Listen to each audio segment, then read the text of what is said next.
दिल्ली चुनाव में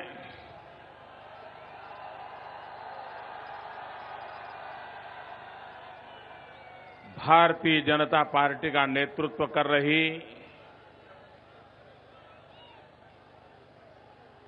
जुझारू नेता किरण बेदी जी, दिल्ली प्रदेश भारतीय जनता पार्टी के अध्यक्ष श्रीमान सतीश उपाध्याय जी, यहां के सांसद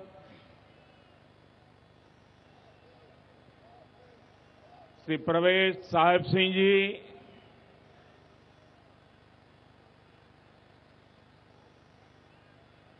मंच पर विराजमान सभी वरिष्ठ महानुभाव और इस चुनाव में भारतीय जनता पार्टी एवं अकाली दल के उम्मीदवार नजफगढ़ से श्री अजीत जी, उत्तम नगर से श्री पवन शर्मा जी, विकासपुरी से श्री संजय सिंह जी, तिलक नगर से राजीव बब्बर जी, मादीपुर से राजकुमार जी, जनकपुरी से जगदीश मुखी जी, राजौरी गार्डन से अकाली दल के हमारे साथी मनजिंदर सिंह सिरसा, हरिनगर से श्री अवतार सिंह, द्वारिका से प्रद्युम्न राजपूत जी, मटियाला से राजेश जी, पालम से धर्मदेव जी, ब्रिजवासन से सतप्रकाश जी और विशाल संख्या में आए हुए मेरे प्यारे भाइयों और बहनों,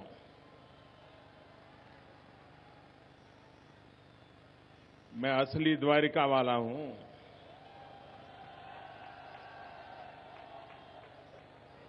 क्योंकि अब मैं दिल्ली वासी हो गया हूं,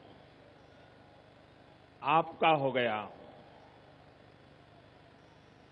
आपको याद होगा पिछले चुनाव में मैं यहां आया था और उस समय मैंने आपकी पानी की समस्या का जिक्र किया था, याद है? सामान्य तौर पर राजनीति में एक ऐसी आदत बनी हुई है कि लोगों को वादे करना और बाद में वादे भुला देना। लेकिन मैं सामने से याद करता हूं आपको, मैंने आपसे यही द्वारिका की सभा में आपके पानी की समस्या की चर्चा की थी और जैसे ही आपने हमें सेवा का मौका दिया और हरियाणा में भारतीय जनता पार्टी की सरकार बनते ही हमने आपकी पानी की समस्या का समाधान किया कि नहीं किया?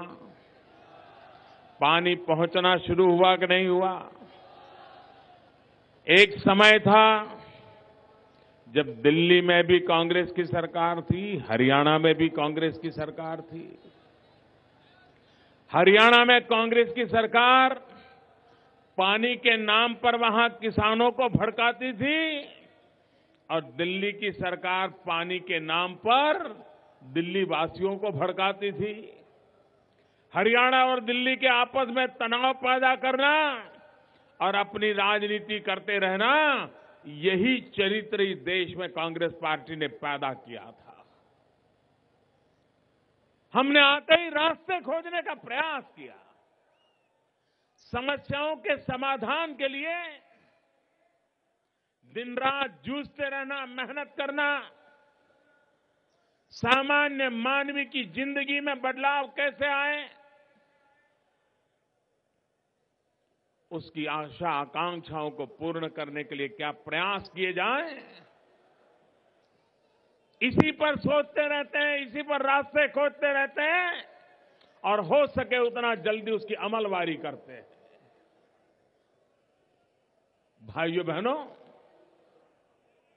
नारेबाजी करने वाले, वादे करने वाले,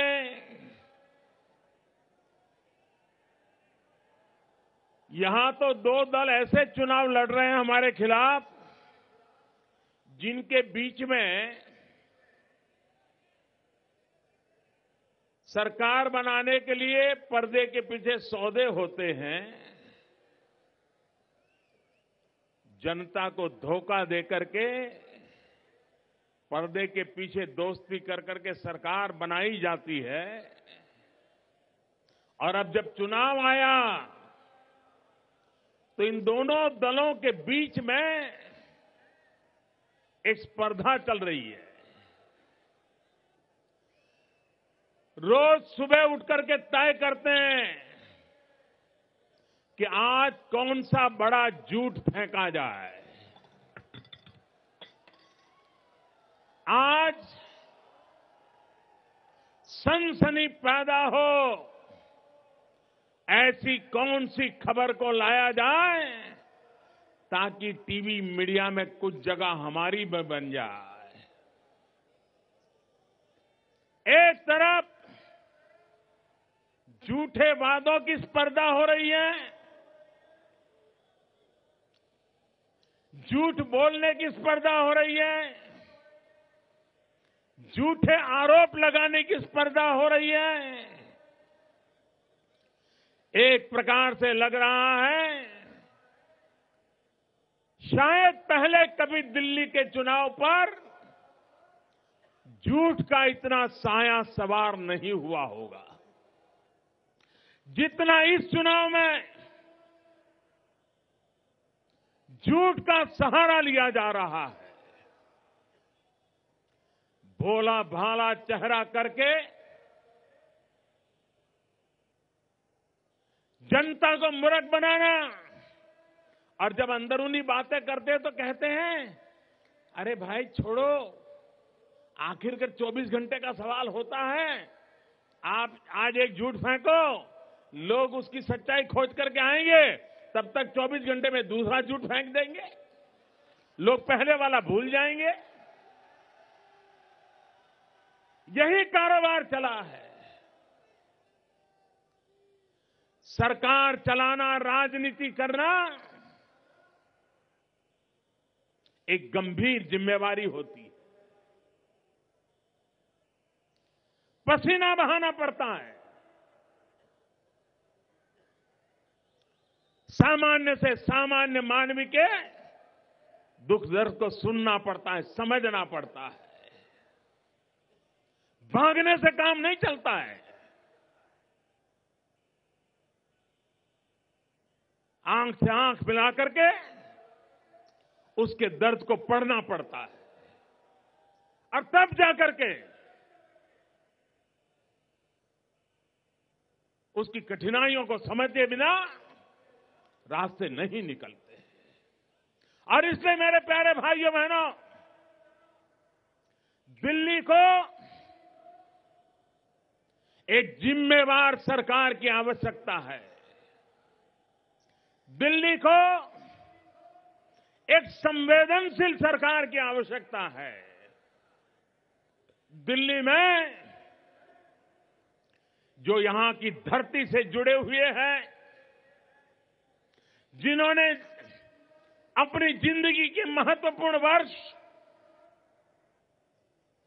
दिल्ली के सामान्य मानव की सेवा में खपाए हैं। ऐसे सेवाभावी लोगों की जरूरत है भाइयों बहनों। और इसलिए मैं आज अनुरोध करने आया हूं, और अब तो दिल्ली पर कुछ मेरा भी तो हक बनता है।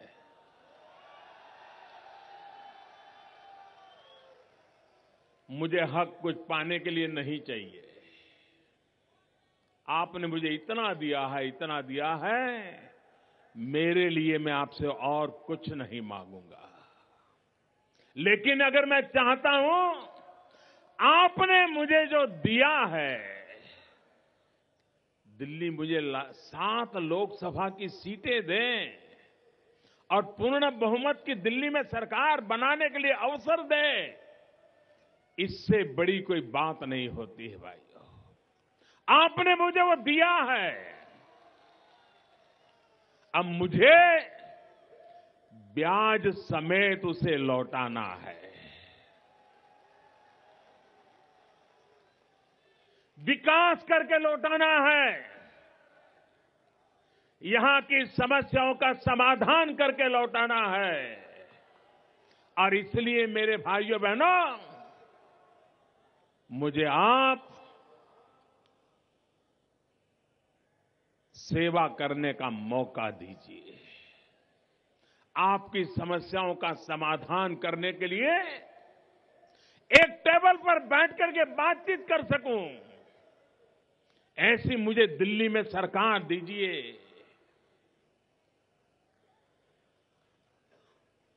अगर आप मुझे दिल्ली में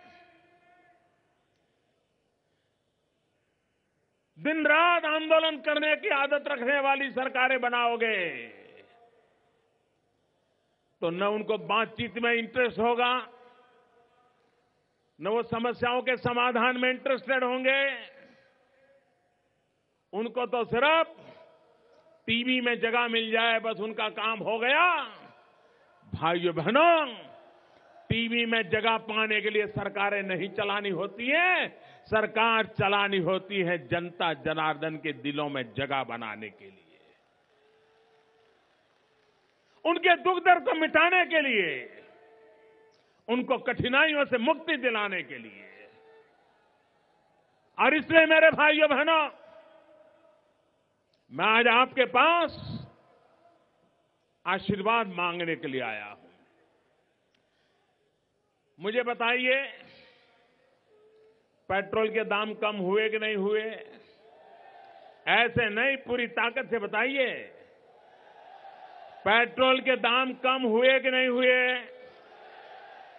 डीजल के दाम कम हुए कि नहीं हुए? आपके जेब में थोड़ा बहुत पैसा बचने लगा कि नहीं बचने लगा? आपका फायदा हुआ कि नहीं हुआ? अब हमारे विरोधी लोग कहते हैं कि ये तो मोदी नसीब वाला है, इसलिए हुआ है। अब मुझे बताइए, आपको नसीब वाला चाहिए कि कम नसीब चाहिए? चलो भाई, मान लिया नसीब वाला है, लेकिन रुपया तो आपकी जेब में बचा ना। अगर मोदी का नसीब देश की जनता के काम आता है, तो इससे बढ़िया नसीब की बात क्या होती है भाई?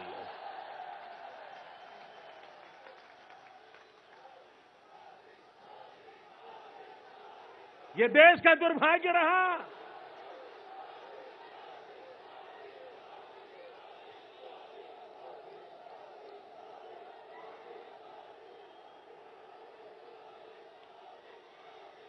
अगर नसीब के कारण पेट्रोल के दाम कम होते हैं, अगर नसीब के कारण डीजल के दाम कम होते हैं, अगर नसीब के कारण सामान्य मानवी के जेब के पैसे बच जाते हैं, तो फिर बदनसीब को लाने की जरूरत क्या है मेरे भाइयों?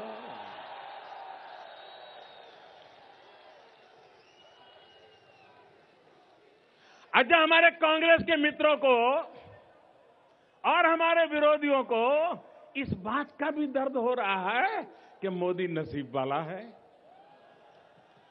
अरे नसीब वाला मोदी नहीं है, 125 करोड़ देशवासियों के हाथ जिसके सर पर हो, उससे बड़ा नसीब नहीं होता है भाइयों। उससे बढ़कर के कोई नसीब नहीं होता है। जहां 125 करोड़ देशवासियों के आशीर्वाद जिसके सर पर रहे, उससे बड़ा देश का कोई नसीब नहीं होता है भाइयों। और इसलिए हर सफलता में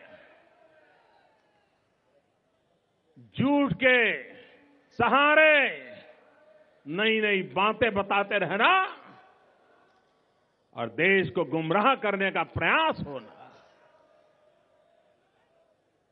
भाइयों बहनों, हमारे देश में जो सामर्थ्य है, क्या ये सामर्थ्य मोदी प्रधानमंत्री बनने के बाद आया क्या? पहले सामर्थ्य था कि नहीं था भाई? देश के 125 करोड़ में ताकत ठीक नहीं थी? देश के नौजवान में ताकत ठीक नहीं थी? देश के किसानों में ताकत ठीक नहीं थी? देश की माताओं बहनों में ताकत ठीक नहीं थी? यह देश शक्तिशाली था, लेकिन देश को ऐसी सरकारें मिले, ऐसे नेता मिले, हर गली मोहल्ले में ऐसे लोग मिले, जिसके कारण देश की पहचान नहीं बन पाई, देश की ताकत का दुनिया को एहसास नहीं हो पाया। आज भाइयों बहनों, मैं 125 करोड़ देशवासियों की ताकत के सहारे खड़ा हूं और इसलिए दुनिया के किसी भी मेहरबान से बात करता हूं, आंख में आंख मिला के बात करता हूं। दुनिया की कितनी बड़ी ताकत क्यों न हो भाइयों, मैं बराबरी का व्यवहार करता हूं। और मुझे, जब मैं लोकसभा का चुनाव लड़ रहा था, तो मेरा मखौल उड़ाया जाता था, मजाक उड़ाई जाती थी। ये मोदी को गुजरात के बाहर कौन जानता है, कौन पहचानता है? जब हिंदुस्तान भर में मैं घूमने लग गया, लोगों से मिलने लग गया, चुनावी रैलियां एक के बाद एक होने लगी, तो फिर उन्होंने शुरू किया, लेकिन दुनिया में कौन पहचानता है? विदेश नीति का क्या होगा? इनको विदेश नीति का एबीसीडी भी मालूम नहीं है। यही होता रहा। भाइयों बहनों, जिसे देश की नीतियां मालूम होती है ना, उसके लिए विदेश नीति कठिन नहीं होती है दोस्तों। विदेश नीतियों में विफलता इसलिए आई कि आप देश की नीतियों को नहीं जानते थे, देश की नीयत को नहीं जानते थे, देश की नैतिकता को स्वीकार नहीं करते थे, और इसलिए दुनिया में जाकर के पीट करके वापिस आते थे आप। हम दुनिया में जाते हैं, हम जब दुनिया में जाते हैं, दुनिया के लोगों को मिलते हैं, तो मोदी के रूप में नहीं मिलते हैं। हम भूल जाते हैं हम नरेंद्र मोदी हैं। हम यही याद रखते हैं कि मेरे पीछे 125 करोड़ देशवासियों की ताकत मेरे पीछे खड़ी है।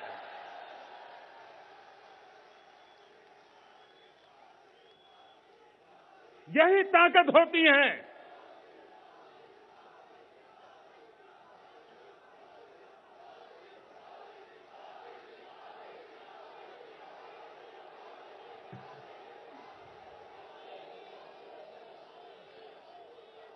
आप मुझे बताइए, जिस देश के पास 65% लोग 35 साल से कम आयु के हो, वो देश में कितनी ताकत होती है दोस्तों। अरे परिवार में भी एक नौजवान बेटा या बेटी होते हैं, तो भी बूढ़े मां बाप में एक हौसला रहता है कि बेटा जवान है, अच्छा होगा।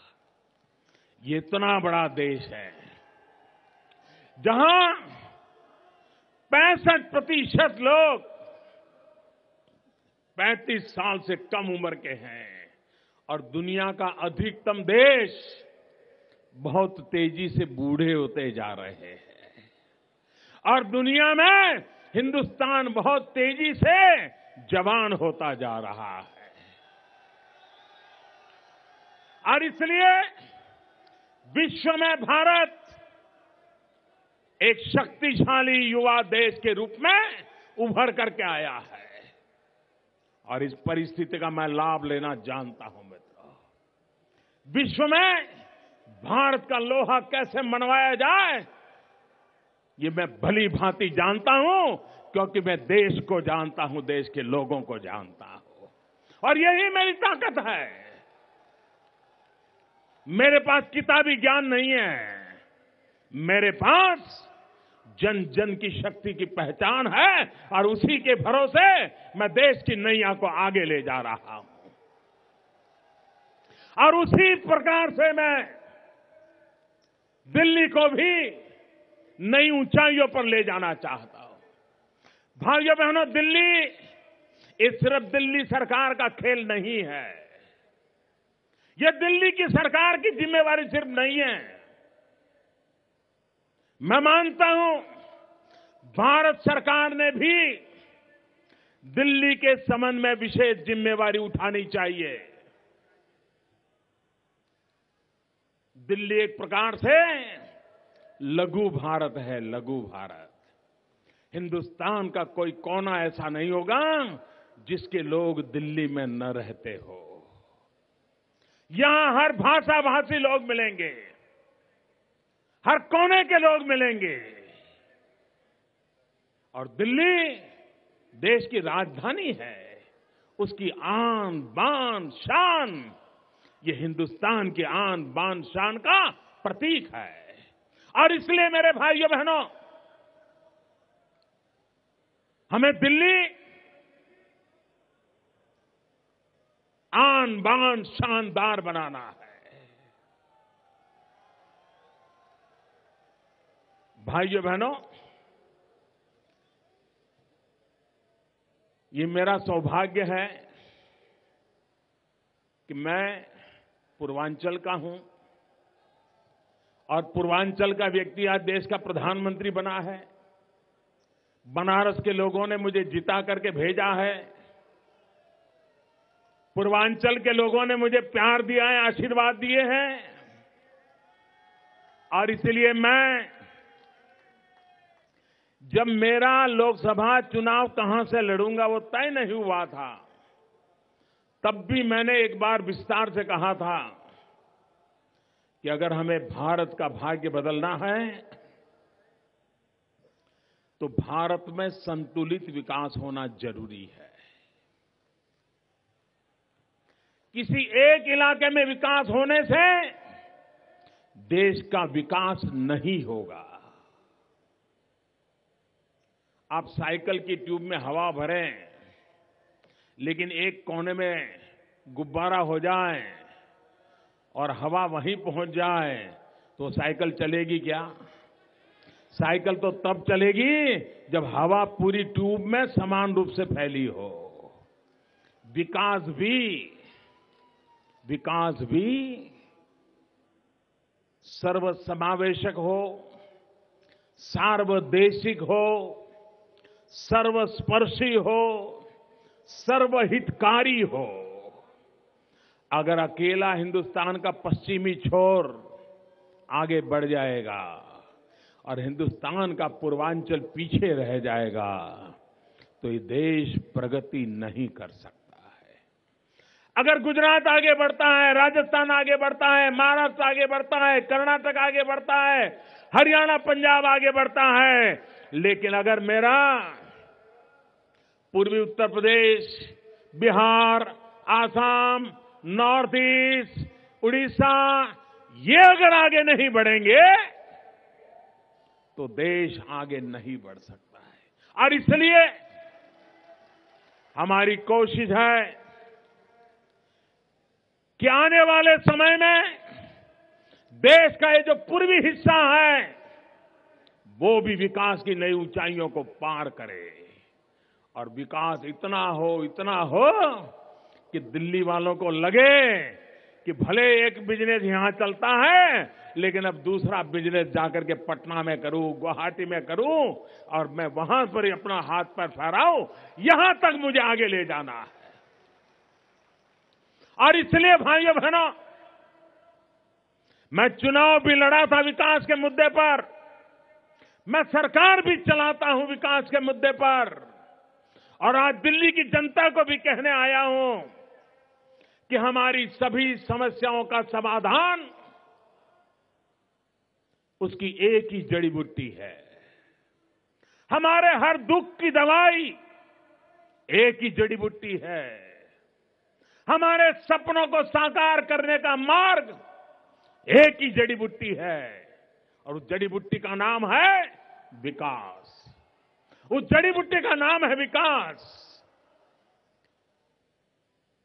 अगर विकास होगा तो रोजगार मिलेंगे, विकास होगा तो जीवन में बदलाव आएगा, विकास होगा तो बच्चों को अच्छी शिक्षा मिलेगी, सुख सुविधा का प्रबंध होगा, बूढ़े मां बाप को दवाई मिलेगी। और इसलिए भाइयों बहनों, हमने विकास के रास्ते पर जाना तय किया है। कोई मुझे बताएं, गरीबी हटाने के नारे हम लोग जब से पैदा हुए सुनते आए हैं, लेकिन क्यों नहीं हटी गरीबी? इसलिए इन राजनेताओं को गरीब रखने में ही उनकी राजनीति की सलामती थी।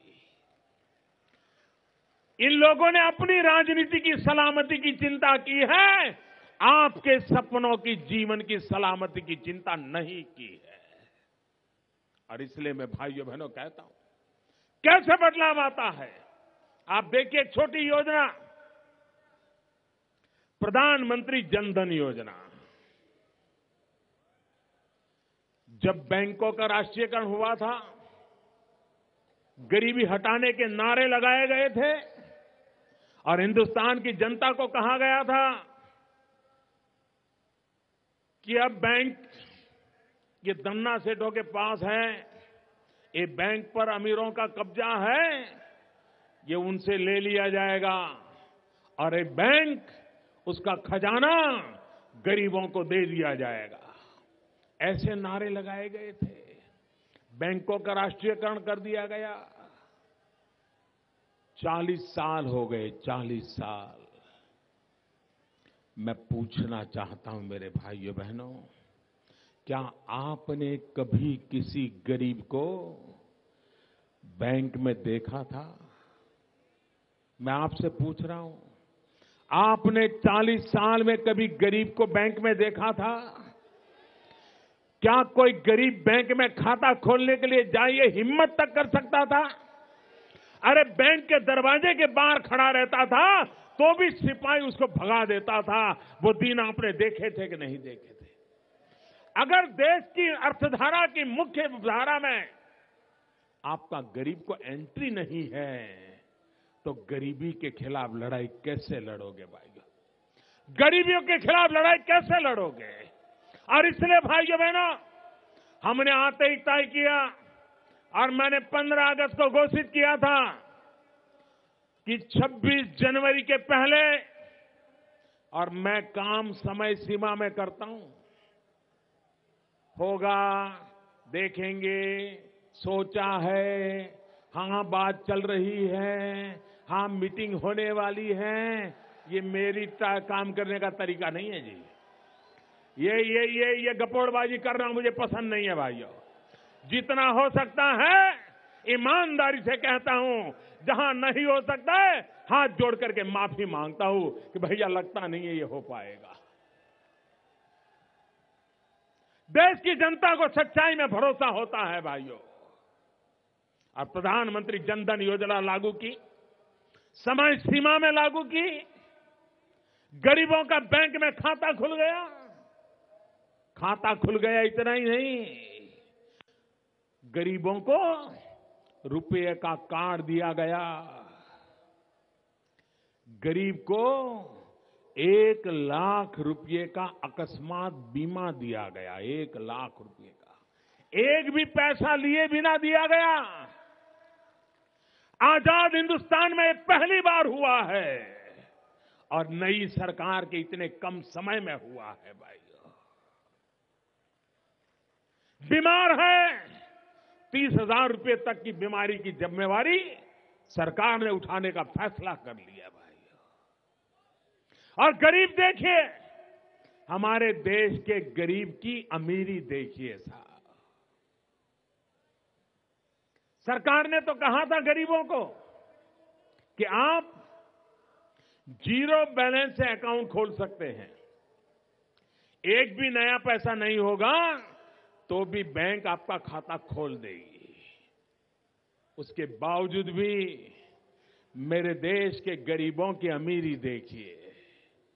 उनको लगा ठीक है मोदी जी तो अपने जैसे ही हैं, फकीर आदमी हैं, तो उन्होंने तो कह दिया मुफ्त में खाता खुल जाएगा, लेकिन ऐसा नहीं करेंगे, कुछ तो रखेंगे।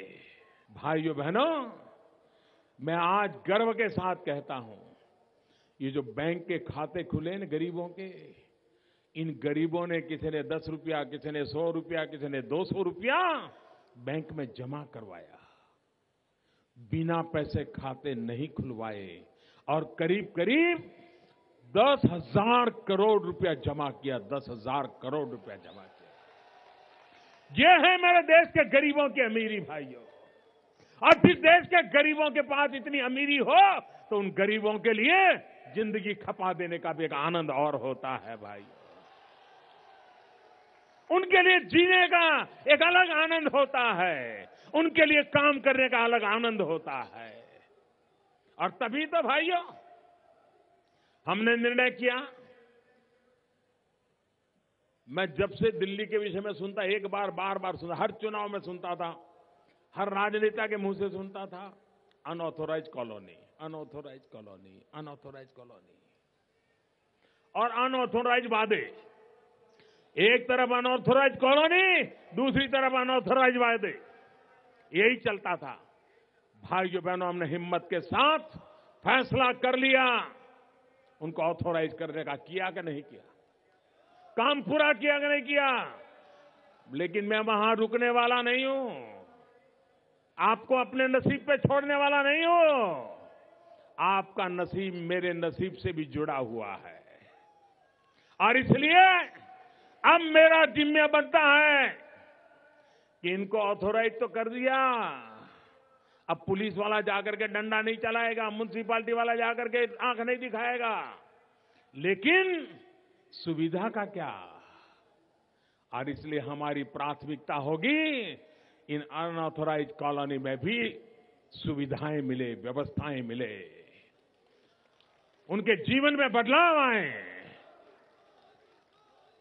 उस दिशा में हम काम कर रहे हैं भाई। मैं जानता हूं इस इलाके में ट्रैफिक की समस्या इतनी भयंकर होती है कि आप समय पर कहीं पहुंच ही नहीं सकते। होती है कि नहीं होती है? अब ये समस्याएं तो आराम से हमारी किरण जी की इसमें मास्टरी है, वो आराम से समाधान करा देगी आपका।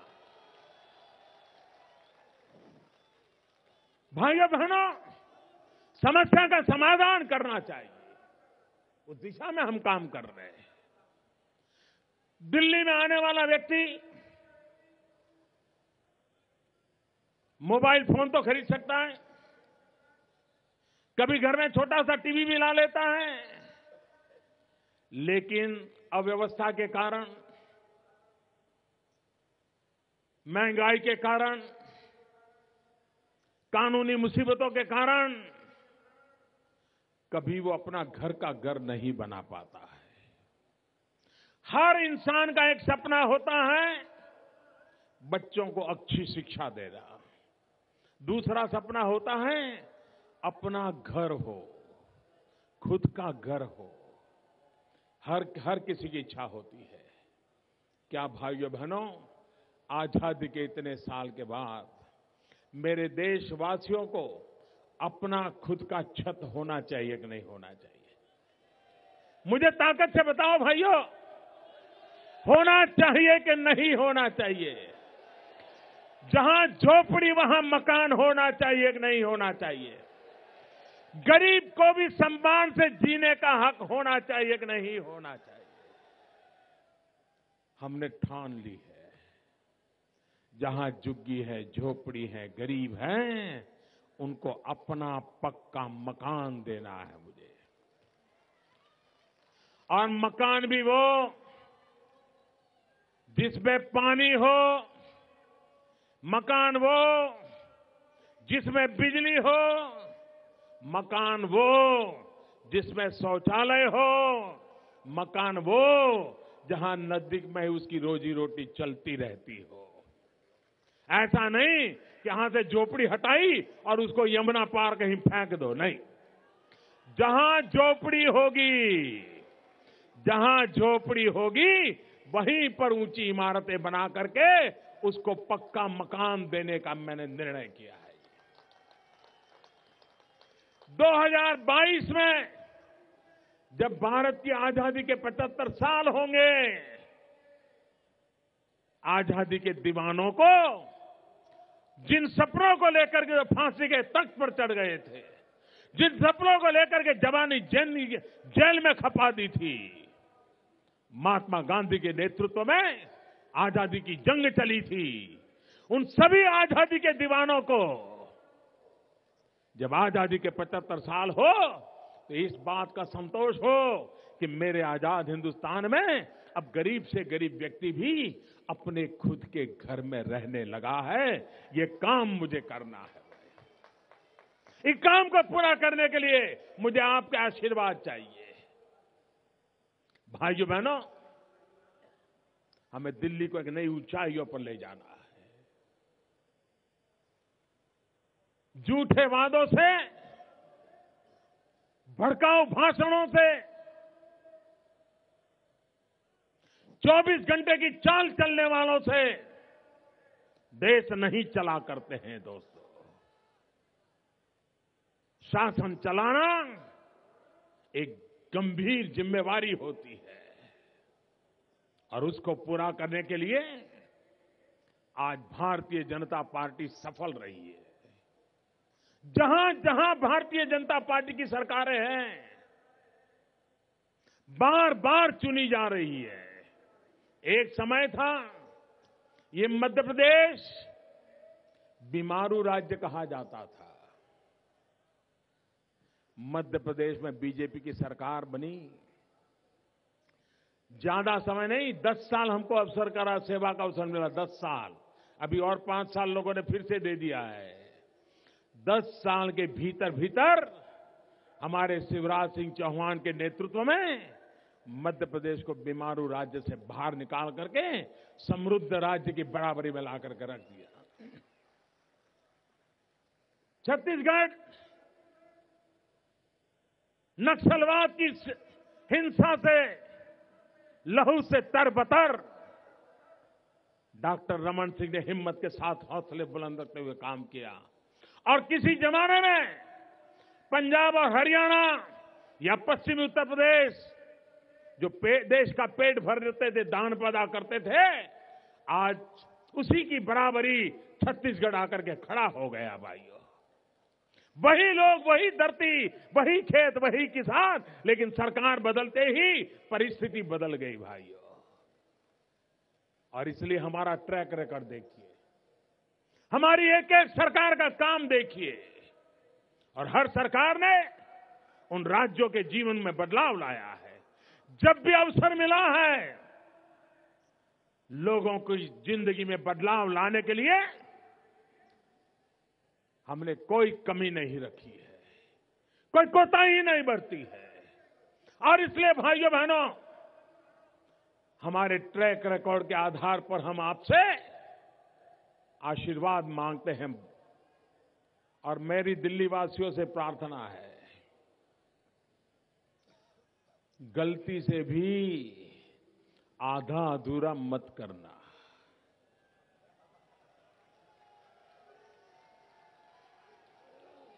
हमारा 1 साल बिगड़ गया, दिल्ली जैसे शहर का 1 साल बिगड़ना मतलब 25 साल हम पीछे चले जाते हैं। एक एक मिनट की कीमत होती है दिल्ली के विकास के लिए, एक एक मिनट की। ये देश की राजधानी है, यहां की छोटी सी हलचल भी देश के जीवन पर परिणाम पैदा करती है। और इसलिए मेरे भाइयों बहनों, दिल्ली को आगे बढ़ाना है तो पूर्ण बहुमत वाली सरकार बनाना आवश्यक है।